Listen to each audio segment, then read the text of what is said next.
They have that. Black This people this is suffer this from is low self-esteem, and you can tell because only a woman with low self-esteem would call Kevin Samuels, knowing how he's going to talk to her. Only a woman who wants to be like, unless she's got a kink for being sadistically berated, no normal woman who thinks highly of herself would even call his show because it's not consistent with their self-image to be spoken to like that. And Kristen Carrison tries to work that out of women. The same thing with Chrissy. Chrissy is also sincere and not predatory. I sent her a bomb too, but I, Wait, I, look, can I ask a question? I'm sorry. I'm just curious, and I don't know if this can be said, but what did you tell Crystal Harrison? It's killing me. If you can, I understand. I respect. I don't want to mess up. no, Uppity. I'll tell you, man, y'all making this. Y'all get to the truth. Woo, I like y'all, man. Y'all make me put it all on the line here. Because Uppany's just like, yeah. Uppany's like, I can tell see the it. Don't. disappointment in Uppity's face, though. I can see the disappointment in Uppity's face, I and I mean, don't want I to. see it. I saw her in the chat, and I saw many women in the chat that see if I'm around, and. So this is what I told her, and again, I stand on it because I believe it to be true. But before I say exactly that, I want to say it's interesting because what those particular women aren't focusing on, everyone, for some strange and unparalleled reason that I can't figure out yet. Maybe it's quantum theory. They haven't focused on the women with who he does have a good interaction with and who do call in, and they either take the advice, they go away, and then they come back and say, you know what, it worked. They don't focus on those women, but that's something else. So Because I can say that what you're saying is true for myself. I can't say that that's true for Crystalline. I can say that I've only watched 2 Kevin Samuels shows all the way through because I couldn't stand the way that he spoke to women. When you watch them for a long time, I definitely caught certain things that he said that were beneficial. I'm a very strong believer in therapy. So when he recommends for people to get therapy, even though he says it in a condescending way, I still believe in therapy. So I'm just going to think about it like an asshole. But the truth is, people do need therapy. But we've already focused on the kind of woman like Kevin Samuels fucking gets along with Jessica X, the pick-me biracial idiot of the manosphere who is constantly cyber-sucking colorist penis by telling them that they're right about everything. She can't hold a mirror to those men because they're her bread and butter. That's how she gets paid. She gets paid. Well, that's true. That's true. And about themselves, and so many of them are low value men. Their fame is that they were a huge network of Black men, period, and that's why Black women came over to them. But when you look at some of the nasty nature of some of the things that they say and do, the out and outright and colorism, she supports it. So when Jessica X came to his channel, she was the only woman who didn't have to cam up because she's a catfish. She's not the woman in that avatar. She has been doxxed. The picture that Cookie found of her that she made a thumbnail out of with China White was of an overweight, light-skinned woman who looks like, she almost was, but never really was. Like, you were almost that chick, but it never happened to you. And so I understand her bitterness. Like, Jessica is actually obsessed with African-American women. This is a half Nigerian, half white woman from the UK, and all she does is shit on Black women all day. All she does is put pathetic pictures of us in her thumbnails all day. And I'm just like, why don't you use biracial women? We asked her if she identified as a Black woman. She said no. The Black men of the Black manosphere idealize women who are not Black. So we've already focused on those women, and we see what those women are about. And those women are just as hateful as those men are. There are Black women out here, Kevin Samuels is right, and blah, blah, blah, blah, blah. And I'm just like, he's traumatizing women. What he's doing is very sadistic.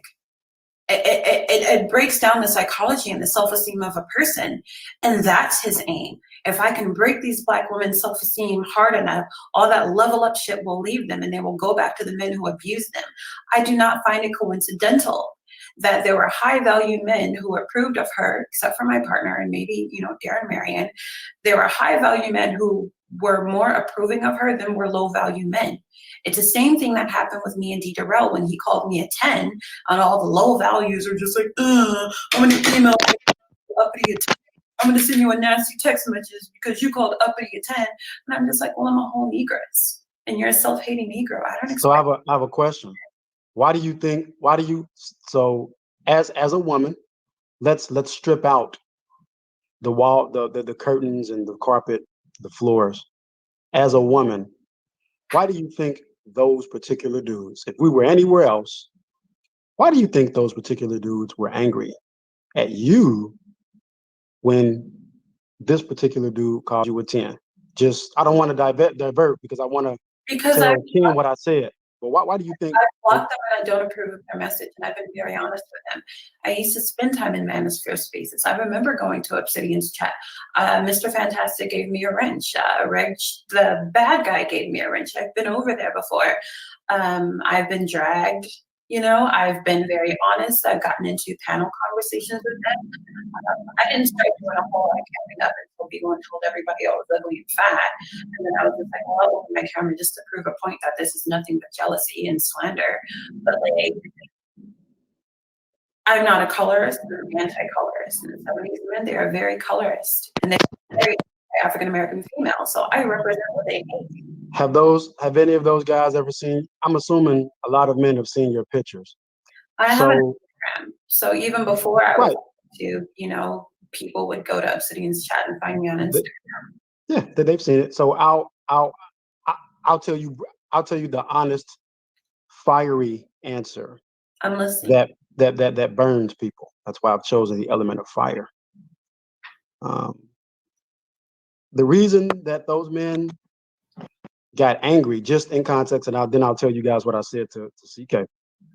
The reason that they got angry at you, because this particular guy said that he thought you looked very nice. It's very simple. As a man, I know men's minds, most of us.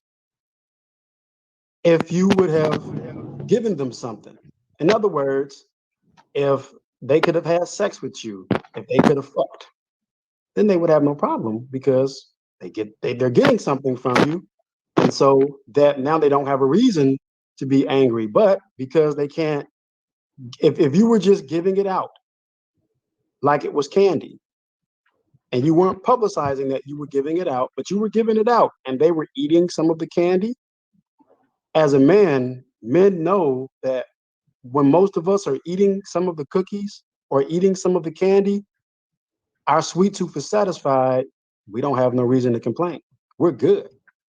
Most oftentimes when men complain about something, it's because we want to put our hand in the cookie jar. We can smell the cookies. We can smell the pie. We can smell the candy, but we want to taste. And anything that keeps us from getting the taste, if we feel another man, if I feel Ken is getting the taste, he looks like he has a beard and a goatee. Man, that beard and that motherfucking goatee, these females like that, man, fuck that. They gave him a shot. I might not say anything to him because I have to put on horns and clash with the other ram, him being a man. So it's much easier for me to be like, man, fuck up, fuck that bitch, man, she ain't shit. Yeah, can you guys hear me? We can now. Is this true? Are you on one accord with Seventh Court of Fire with what he's saying? With why the Manosphere was upset when Giro called me a 10? Is this true? Well, I mean, I'm gonna be honest with you. I don't rate other women. So, no, I'm not asking you to rate me. I'm just saying, like, there was a protest. People started emailing him, text messaging him, making live streams. They were really upset that D. Darrell said this about me. If he would have said this about another woman, like how men say this about Jessica X all the time, I don't think that there was the outcry. But it was specifically, why did you say that to Uppity or about Uppity? Because he didn't say it to me. I didn't know he said it until there was, the. Yeah, I mean, if I'm, I really do think that what these men say, when they get together in their little cackling sections, I'm sure if they got to see you in person, the conversation will be totally different, you know. So, but So Fire is saying that they're upset, basically, that yeah, I don't like them or that they don't have a chance. They want to fuck. I mean, that's that. I put it yeah, this way: you're 6. You're almost 6. I'm gonna just again. I go to fire, and don't take what I'm about to say disrespectful, but because I don't mean it disrespectful. You're a almost 6 foot, thick ass Amazon woman, and for most black men, including myself, no disrespect, to me, I'm looking at you like the chicken hawk used to look at the rooster. Look at that, I'm gonna catch me a chicken today, and his eyes is drooling and he sees this gigantic chicken that he wants to eat, and the chicken hawk is this little bitty old little thing, and he's calculating, planning how he can catch this big chicken and have a feast. That's what these dudes see. You're not an ugly woman. You're a super thick, big ass girl that a dude would want to smash. So that's why I say I rip all the blinders off and I just deal with the element, the raw element. That's what it is. And again, if you were easy in this YouTube space where dudes, if they could, hit you up in a DM, hey, you got a dude uppity? No, I'm just a free spirit. Okay. Well, shoot, I'm hanging out in this part of the country. Maybe you should come visit. I'd love to. Well, shoot, I don't have a problem sending for you. When are you free? Oh, such and such. Okay. And ticket paid for, flight taken, visit done. And then the next dude says, oh man, yeah, uppity man. The next guy says, hey, man, you look nice. Oh, do you have a boyfriend? No, I'm just free. And so on and so on and so on and so on. Every dude gets his opportunity to get his sweet tooth fulfilled. The game doesn't change from boyhood. The game doesn't change. It just becomes a little bit more complex as we become men, and the tools and the methods change a little bit, but the premise is always the same with men from boys. If Ken can get it, if Ken can get it, and I felt that I should have been able to get it, or if Ken's getting the attention and I feel like, man, I like that. I want that. I want a little bit more of attention. But I feel Ken shouldn't get it more than I get it. With men, we never a man never directly engages the other man who is his obstacle because we have to butt heads. I have to put my ram's horns on and I have to battle that man, that other male on a rock, on a cliff somewhere for what I want. It's So much easier. woman than butt heads with a man. It's much easier for me to insult you so that hopefully, and I'm giving up the game. Whew, it's much easier for me to insult the female, to shame her and shy her away from him for attention's sake. And then later on, when she's alone, I can come and approach her and not seem threatening and work on her. So now that I can get a piece.